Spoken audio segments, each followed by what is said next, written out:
გამარჯობა იმერვიზიის ეთერშია ინფორმატორი დღეს პარასკევია და ინფორმატორის გუნდთან ერთად სტუდიაში ინგა ჯაჯანიძე მუშაობს. საქართველოს მუდამ ექნება ლატვიის მხარდაჭერა ეს განცხადება ანდრის ბერზინში რიგის სამიტის დაწყებამდე გააკეთა. ლატვიის პირველი პირის თქმით საქართველოსია დამოკიდებული გახდება თუ არა ევროკავშირის სრულფასოვანი წევრი. ბერზინში რიგაში უკვე შეხვდა საქართველოს პრემიერ-მინისტრს ირაკლი ღარიბაშვილს.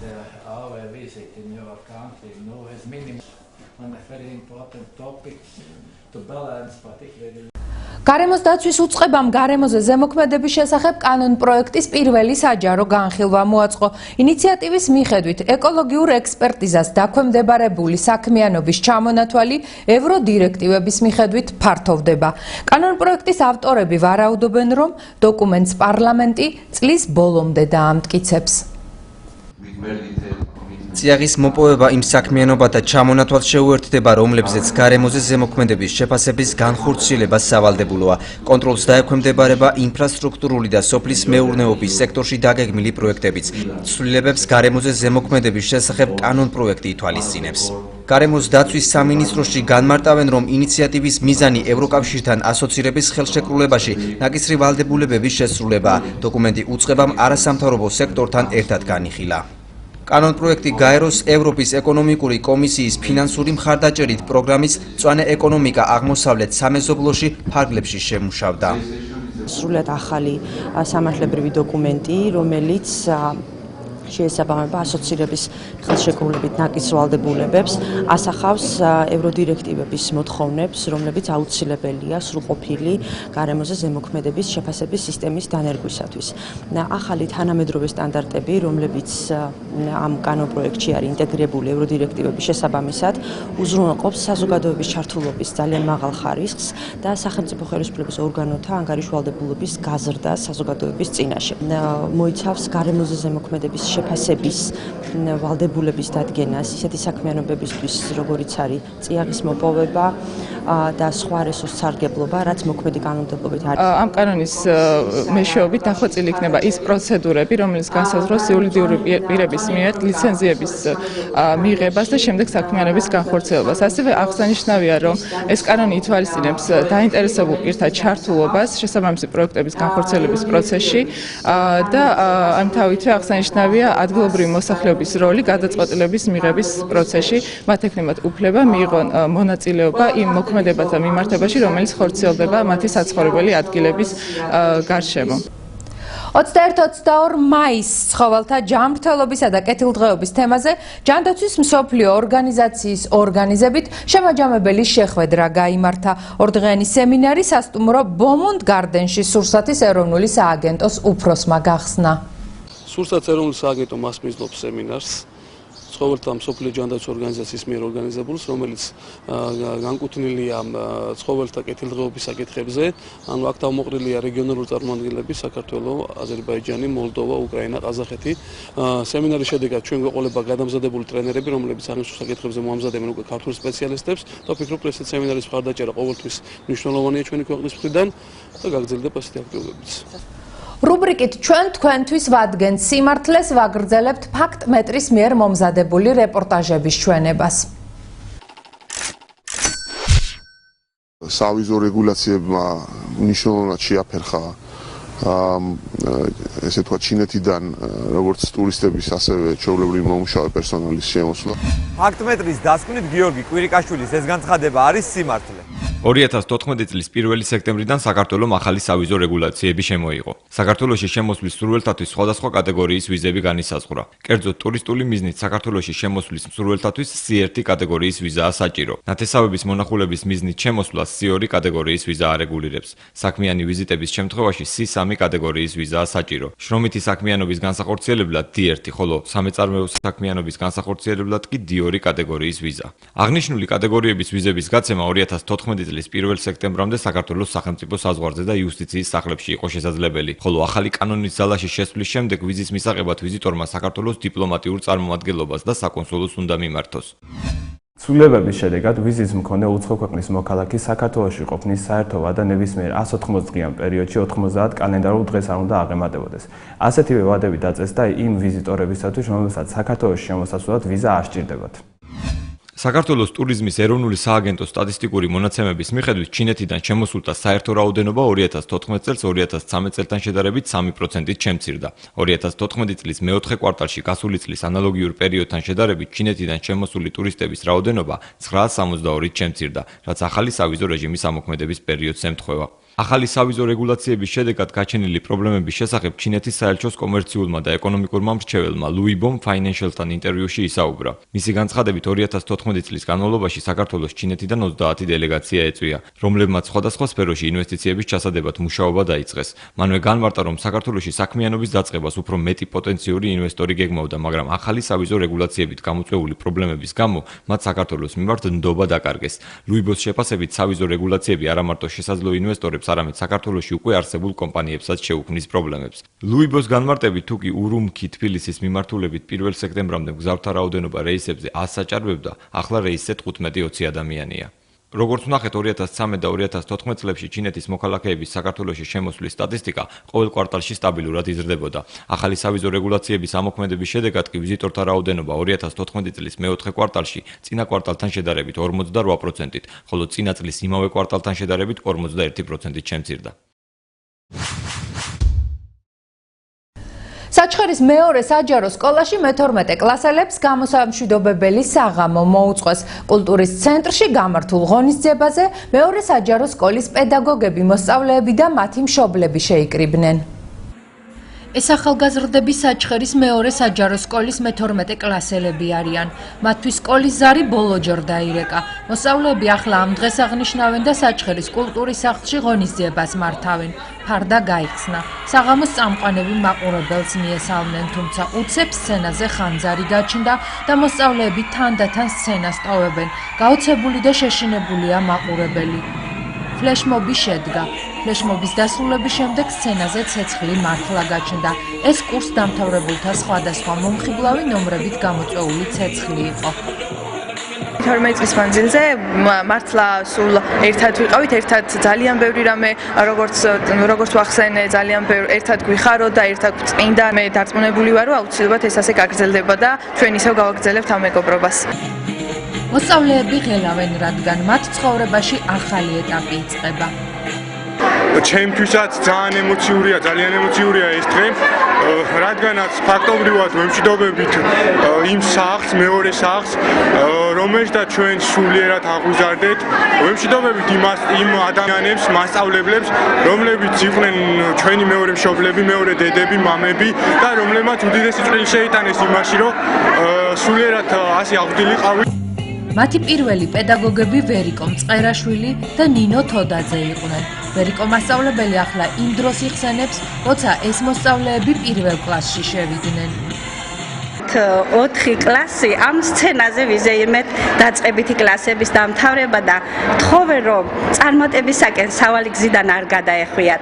ვლადევნებ თვალს მთელი 8 წელი მას შემდეგ, ჯერ 4 წელი პირველ კლასიდან დაწყებული, თითქმის კი არა 12 წელი არიან ძალიან ნიჭიერები და მაქვს იმედი რომ გაამართლებენ და ჩვენ სამშობლოს გამოადგებიან ისინი. ამაღელვებელი წუთებია კურსდამთავრებულთა დამრიგებლებისთვის. მათ მე-5 კლასიდან პედაგოგები ნანა ჭიხორია და გოგუცა კვატაია ასწავლიდნენ. მუშაობ მე-5 კლასიდან. უკვე 9 წელი გავიდა და როცა ამდენი წლები გაკავშირებს ადამიანთან, ის ადამიანი უბრალოდ ხდება შენი სულის ნაწილი. კლასი ძალიან კარგია, თაობა საუკეთესოა. ზუსტად ისეთია 21 საუკუნეს რომ შეეფერება და ფლობენ იმ უნარჩვევებს, რომელიც მათ დაჭირდებათ. სკოლამაც ბევრი მისცა, ოჯახმაც და თვითონაც ძალიან ბევრი იმუშავეს. კონცერტით მოხიბლული მაყურებლის ტაში დიდხანს არ ცხრებოდა დარბაზში. მაყურებლებს შორის იყვნენ კურსდამთავრებულთა მშობლები. ძალიან ისეთი ამაღელვებელი დღე იყო, რომ რა ვერ ლაპარაკის კი მეჭირს. უსულობდი ყველას ქონდეს წარმატებული ცხოვრება, თანაცოლების მანძილზე ყოფილიყენ გახარებულები, ბედნიერები, რაც მათ სურვილი აქვთ ის სრული შესრულებოდეს. საჩხერის მეორე საჯარო სკოლა 42 მოსწავლემ დაამთავრა.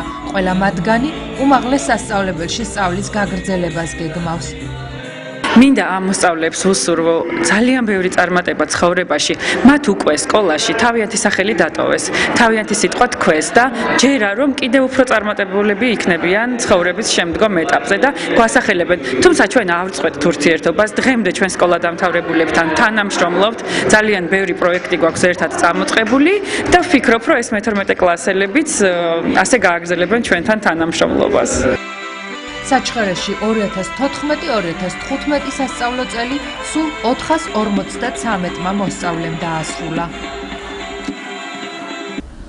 ორიგინალურად დაემშვიდობდნენ ჭიათურის მეორე საჯარო სკოლის მოსწავლეები მე-12 კლასელებს. დეტალები ნახეთ ჩვენ სიუჟეტში.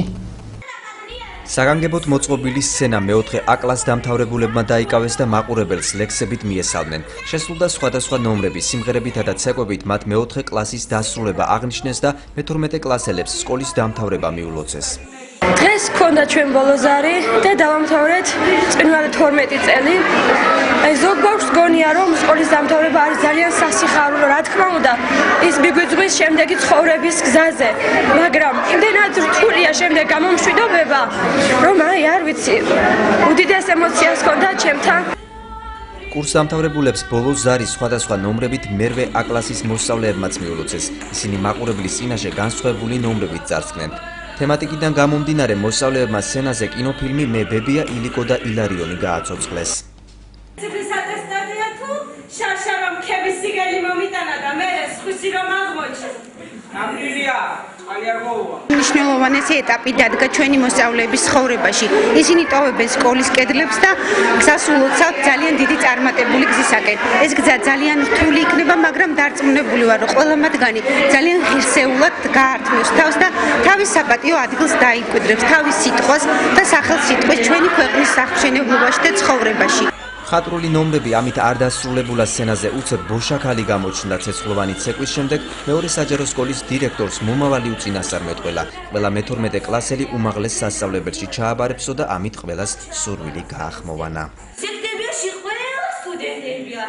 დღეს ღონისძიებაზე ვასრულებდი ბოშაქალის როლს და შესაძლებლობისამებრ მიულოცე ბავშვებს სკოლის დამთავრება, ატარებს მე-4 საფეხურის გადალახვა, ხოლო დირექტორს უსურვე წარმატებები და სკოლას განვითარება.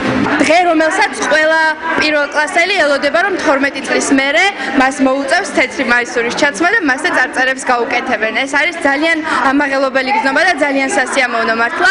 მინდა მიულოცო ყველა მე-12 კლასელს ეს არაჩვეულებრივი დღე და უსურვო წარმატებები, იმიტომ რომ ამ დღით მთავრდება ჩვენი ცხოვრების ერთი ძალიან მნიშვნელოვანი ეტაპი, მაგრამ ჩემი აზრით იწყება კიდევ უფრო მნიშვნელოვანი ეტაპი, რომელსაც ღირსეულად ჭირდება გაძღოლა.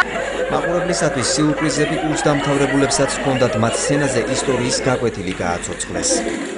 შესაძლოა არ ძალით თქვენ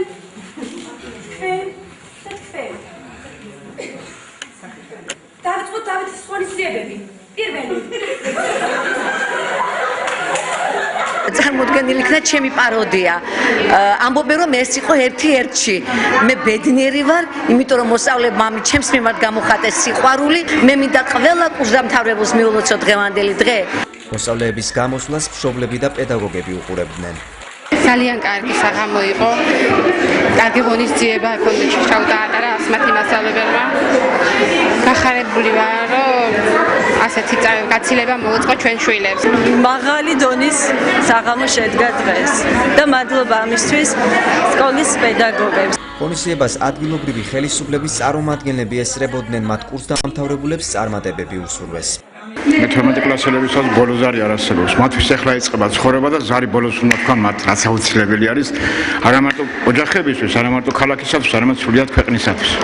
აი ბოლოს იტყიან ზარს 100 წლის მერე უფლისნებით პირველი რაც მინდა ვთქვა მე-4 კლასელებს და მე-8 კლასელებს რაც შეეხება, მინდა რომ წარმატები უსრო აბსოლუტურად ყველას. ოქროსა და ვერცხლის მედალოს ან სტუდენტებს აჯილდოებს ჭიათურის მუნიციპალიტეტის გამგეობა ფულადი თანხით. გარდა ამისა, ესენი ბავშვები სკოლას რომ დამთავრებენ, მას შემდეგაც არ წყდება ჩვენს მუნიციპალიტეტის ხელმძღვანელობასთან მათი კავშირი და როგორც წარჩინებულ სტუდენტებს შესაბამისად ისევ დააჯილდოებს მუნიციპალიტეტის გამგეობა ისევ ფულადი თანხით. ღონისძიების ორგანიზატორი მეორე საჯარო სკოლის დაწყებითების მასწავლებელი ასმათ ქაშაკაშვილი იყო, რომელიც მეოთხე, მერვე და მე-12 კლას დამთავრებულთა პირველი მასწავლებელი იყო. ამ სამმა თაობამ მეოთხე, მერვე, მე-12 კლასმა აი ამ მთელი 4 წლის განმავლობაში თავისიანთი ბავშვობის უსაყვარლესი დღეები და ყველაზე სათუთი დღეები ჩვენთან დატოვეს ამ საკლასო ოთახში და მინდოდა ეს სიხარული შემეკრიბა, გამეერთიანებინა და ერთხელ კიდევ გამეხარებინა ჩემი აღზრდილები. სიამაყეს ვგრძნობ ამ დღეს. რა ვიცი, ცოტა სევდანარევიცაა, მაგრამ მაინც სიხარული ჭარბობს. ამით ხო არ მთავრდება ყველაფერი. ბავშვები აგრძელებენ ახალ ცხოვრებას, ახალ სიცოცხლეს. ჭიათურის მეორე საჯარო სკოლაში სკოლის ბოლო ზარი 42 მოსავლისთვის დაირეკა.